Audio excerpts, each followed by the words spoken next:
The Hazleton Area School District is getting ready for the start of the new school year. Our Lisa Sugart talked with School Board President Jared O'Donnell about the process underway and the recently passed district budget. We passed that budget on time, a $147 million spending plan. Does raise taxes in 2 out of 3 counties that we're in. Carbon and Luzerne County will see slight increases.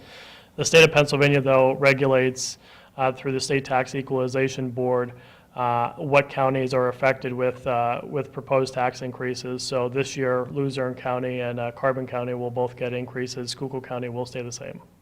Now, with this budget, you also had to put in it to hire more teachers because you're going back to all-day kindergarten, previously half-day kindergarten for this past year, which the community wanted back the full day. So you did that. So how difficult was that to put those teachers back into the mix of the budget? Yeah, the budgetary process was a very difficult process altogether. A lot of hours, a lot of time spent by a lot of the different board members. We attempted to balance things out as best as possible, and we still took money from our fund balance, which is dwindling. But we try to prioritize education in this budget. So you'll see in the budget that we are hiring more teachers so that we are fulfilling the needs of full-day kindergarten.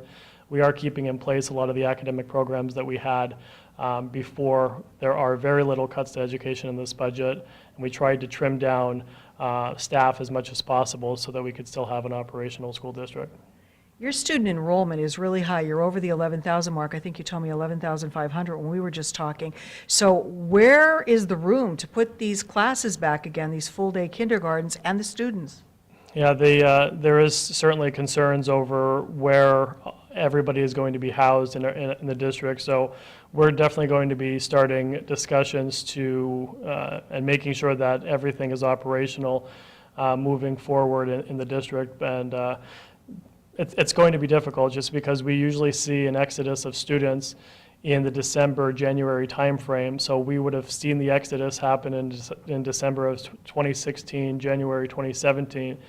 That exodus of students didn't happen. So the amount of students that we have in January, December has only climbed since then. So we're facing an escalating student population, and we have to meet the needs of every single student. That's our job as a district. So one way to handle it, increase class size? Correct. Part of the budget too was to increase class size. So we did, that was part of the budget. If we did not do that, we would have had to hire about 29 teachers. Our goal now is to hire 12 teachers. But if we did not increase class sizes, we would have had to certainly hire more, and that budget would have been blown up, basically.